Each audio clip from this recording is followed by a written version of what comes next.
Right, welcome everyone to episode 2 of the National Hunt Ante Post series in association with Race and Stay, first class Irish breaks. Please check them out on Twitter and also online for any of your Irish racing breaks that you're interested in going on. We've just got me and Bo on this episode tonight, but listen, it's quality over quantity, so don't worry about that. We're going to have a look at the Ante Post market movers from last week, and then just to see if anything has taken our eye to go into his betting slips. Bo, first of all, how are you? And some good performances this week. Yeah, very well, thanks, Craig. Racing at HQ this weekend, so always good to see, nice and competitive. Really enjoyed this weekend, to be fair. Yeah, no, it's been some good racing, even though obviously across the board in Ireland as well, which I'm sure we'll touch on a few of those horses as well. What we'll do, and we'll do this each week, is just do a very quick snapshot of the Cheltenham Festival Ante Post changes based on the performances that we've seen over the last 7 days. So I'll just very quickly just run through them as quick as possibly can, then we'll discuss certain ones between myself and Bo. So we'll start with Calypso. Good debut of the hurdles at Cork for Willie Mullins and JP. He's now into 20-1 from 50-1 for the Supreme. MAJBOROUGH, who I'm sure we'll talk a lot about, is now into 5-1 for the Arkle on the back of his pretty much faultless display over fences. Just want to chuck in there as well about Chianti Classico. There's been some news from King Bailey. For those that don't know, he suffered an injury to the hind leg, which is, I think it was his tendon that's gone over his hock, slipped off mid-race or something like that. So without teaching people that are suck eggs that obviously that do know, hind leg is obviously the back leg of the horse, and a horse's hock, it's a group of joints and bones, which I suppose if you look at it from a human being term, is probably like the equivalent of a human ankle. So if you imagine how difficult that must have been for him to actually finish the race, is just testament to, I think, probably the braveness of the horse. And it's a massive blow for Kim Bailey. So obviously we reach out to the connections of those guys as well, obviously from everybody here, and hopefully he can get back to the track. Liberty Hunter has gone to the head of the Grand Annual market now at 7-1, following his display at Cheltenham. And then we go, so we'll look, Calypso Chance. He's now clear favourite for the Champion Bumper. 8-1 available, but as low as 5-1 in places now. So he's made it 2 from 2 in bumpers with Patrick Mullins on board. That's nice. Over the weekend has fallen off a cliff for the Mare's novice hurdle. She's now as big as 33-1. And Stumptown is 9-2, biggest price you can get for him in the cross country after a very good display at Cheltenham over the week. And no doubt he'll be going up the weight, so he's probably one to look out for to see just how much he goes up. That's obviously a very quick snapshot. Obviously, we've sort of dotted around from different days. I've just sort of thrown out the horses there to you. But we'll start off with Calypso. I think obviously a horse that we both had a bit of an intrigue on before the race on Friday. How do you summarise his performance? Yeah, I thought he was really impressive. I thought he pulled away really nicely in the end, and I was impressed with his jumping. The one thing I would say is there's going to be bigger tests ahead. So we wouldn't have learned too much about him. I was pretty disappointed with that kill game. There wasn't really much of a race in the end, was there? So he came with a big reputation for Henry, and I was looking forward to seeing the pair of them really, and go hammer for tongs. He was as impressive as he could be with kill game bombing out, I'd say. And no real excuses, I don't think, either for Henry's horse by the looks of it either. No, I wouldn't say so. He just, he seemed to travel okay. Well enough anyway, and then just didn't really find anything when asked, and just a bit of a strange one, I suppose, head scratcher. Yeah, 100%. Well, like I say, Calypso now is into 20-1 now for the Supreme novices. We both mentioned it on our pod midweek. Probably in a race at the minute is a Supreme, which no one's really grabbed that scruff at neck at this moment in time. So it's probably worth having a second look. Like we say, let's see what he's like when he comes out next. Bigger and more intriguing races to come. We'll move on to probably the performance of probably the last week, I think, with MAJBOROUGH. 5-1 now for the Arkle. I'm actually surprised he's not shorter than this based on what we saw. Pretty faultless display. You've got an intriguing angle on this, Bo, and I sort of agree with you as well on our group chat. I won't sort of steal your thunder, and I'll let you kick on with your view on this one. Yeah, I mean, he was ultra impressive, and it's hard to not be impressed by what he did. He obviously jumped really well. He's a big horse, jumped really well, and the way he quickened away after the last was really, really impressive. The only kind of gripes I would have was sort of about what he beat. He didn't really beat anything, I think, I think Tully Hill and Asian Master aren't great yardsticks myself personally. I think Tully Hill's probably shown himself not to be at that level his last couple of runs last season, and he was getting weight, and this is something that he'll get up until Christmas. But in the new year, he won't get the weight. Being a 4-year-old, so weight for age.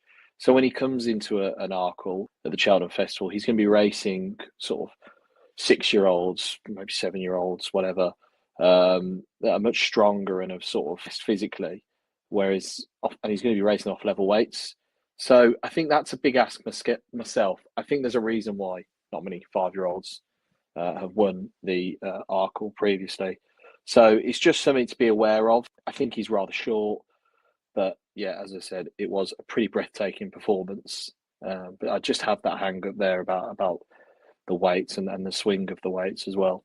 I mean, Tully Hill we thought might have been a decent horse, but he really sort of fluffed his line towards the back end of last season. And an Asian Master, I mean, I don't think he's going to be winning any Grade Ones anytime soon. I don't think over fences. So I think there is a valid point in what you're saying there. You've also got Ballyburn now to throw in the mix as well for Willie in the Arkle, and I don't think we're going to properly know anything about Willie's darts and where he's throwing them until probably after Christmas, even maybe towards January time.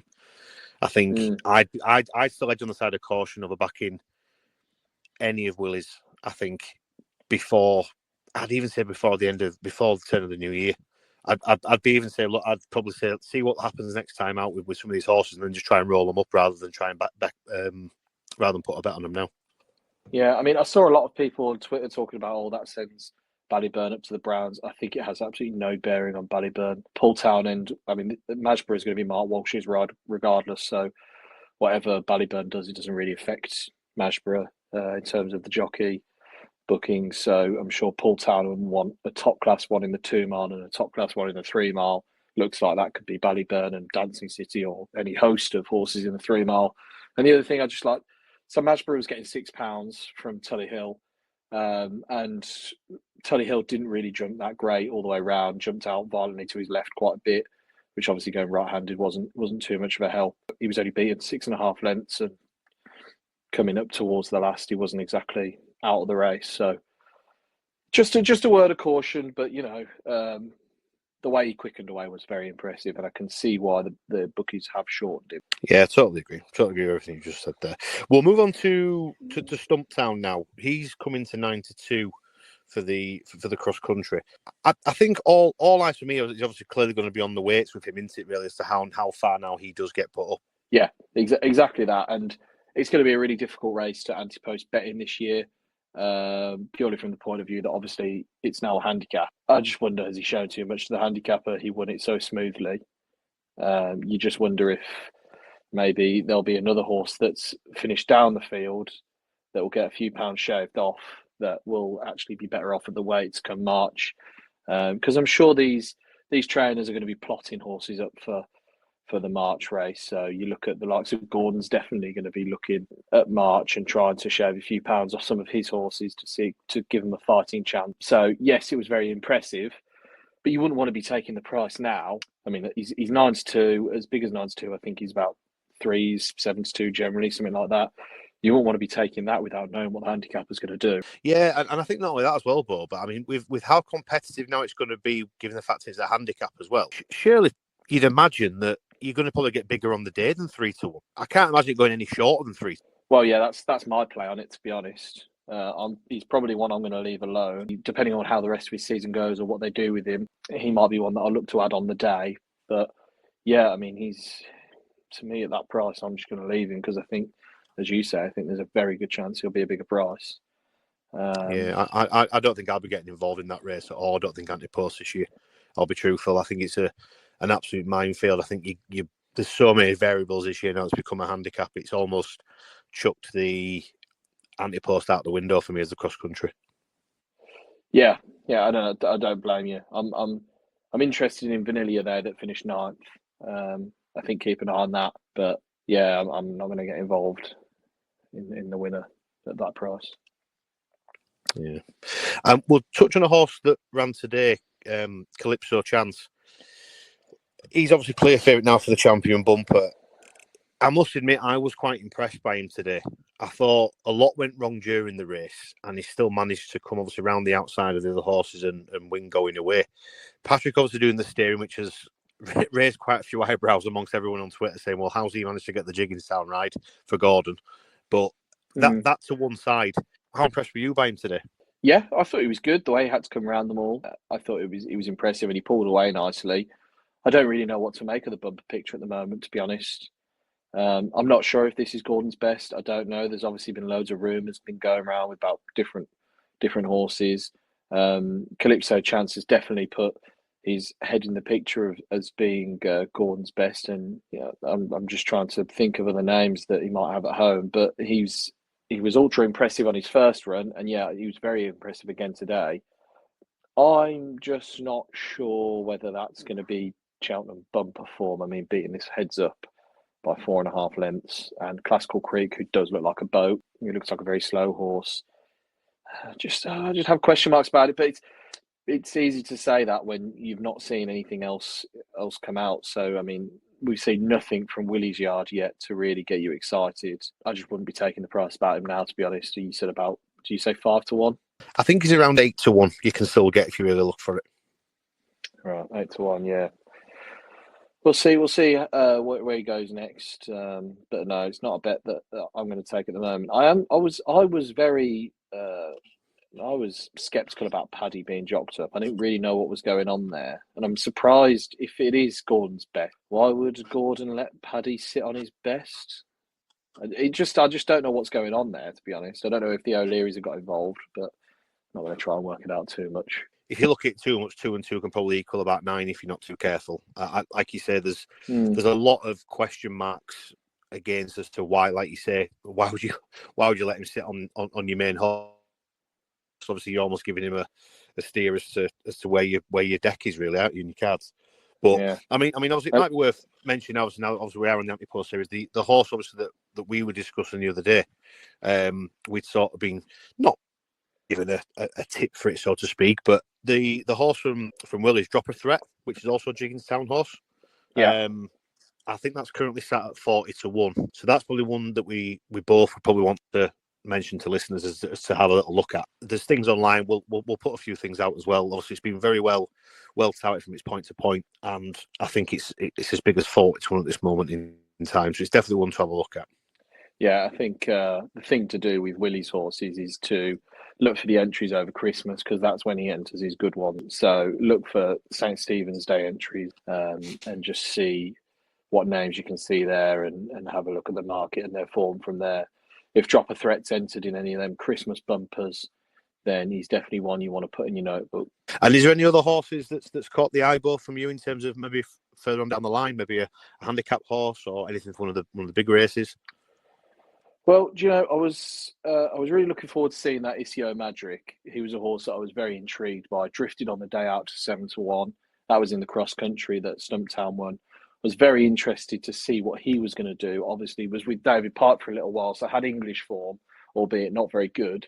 So I was excited to see what he was going to do over the banks, and then he unseated at about the third fence or something like that. So I'll be interested to see what they're going to do with him going forward, because obviously Sweet William won the last cross-country race, and I think the French could, now that it's been reverted to a handicap, I think the French could have a bit of a say in the March race, just because it gives the UK handicapper a bit of a headache to give them a rating.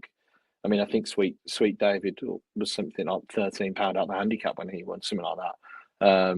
So obviously the UK handicapper got it well wrong there, and I just think he can keep doing it, getting it wrong again. So it'll be interesting to see where they go with Isio Madrick, if he comes back over, if he runs in any other cross countries. And obviously the cross country in March was the aim.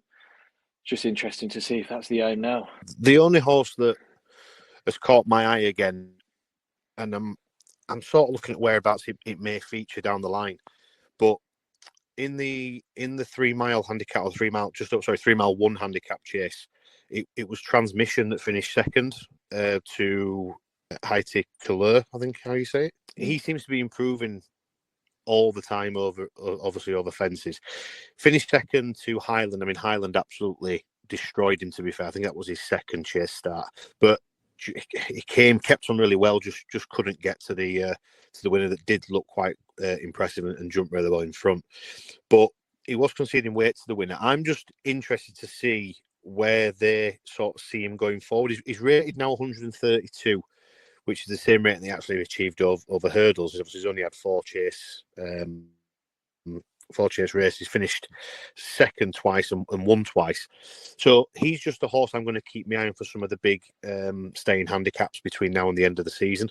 I think he could be on a good mark. Obviously, for him to get in any sort of ultima or something, he's probably going to have to run again and get his mark up slightly. I don't think he's probably getting off that mark this year, especially.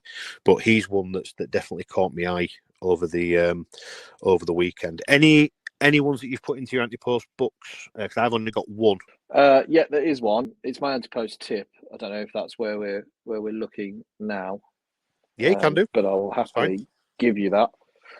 Yeah, so I've been loving the French a bit, apparently. So I was very impressed with JetBlue, who won the Albert Bartlett. And obviously, his hurdle grade 2. He was given the field weight, and if you watch it back, he just galloped all the way up the hill. It was his first time sort of trying that trip. I was very impressed with him. So, I mean, to start with, if you watch it back, he was a bit sticky over his hurdles. And then when James sort of urged him on up the field a little bit and got him more towards the front, he jumped a lot better. And I think he won it pretty impressively, really. He was sort of won by 6.5 lengths. He was given an RPR of 141. His form in France is pretty difficult to get a gauge on, but he finished third in a Grade 1 bumper, and he's sort of been placed in the top 3, and he's won a few hurdle races as well. So he's got decent enough form in France, but obviously you can't really get too much of a bearing on it. So that RPR of 141, just going back to that, JetBlue is 25-1. You've got the Yellow Clay, the Gordon Elliott horse who fell in the line the other day. He's, I think, about 12-1, biggest price. So he's pretty much, JetBlue's pretty much double the price of the favourite. The best RPR that the Yellow Clay has achieved is 142. So they're very similar in RPRs. Obviously, JetBlue's done it at the course and distance, with it being the new course the other day, and obviously the new course in the Albert Bartlett. The race itself has actually thrown up a couple of winners as well. So 2015, you know what time Harry Fry won it with an RPR of 141, so the same RPR as 141 for JetBlue, and also Kilbrick and Storm won it for Colin Tizard in 2017 with an RPR of 143. Obviously, RPRs aren't the gospel, but they give you a good indication of how well a novice is performing. And I was just very impressed with him. He was given the field weight, as I said, and I think at 25-1, I think that's pretty big.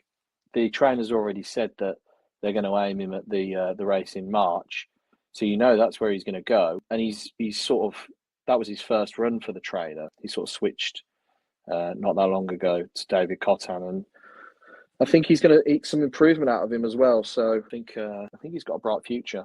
I think that's expected to pull that one out, to be fair. So we haven't even spoke about what you were going to mention, but that was a surprise to me. Is that one, to be fair? Yeah, I was just impressed with him. You know, and the trainer's obviously won at the festival before with Easyland, so he knows what he's doing when he brings one over. So yeah, I just think 25-1. I think that's a big price.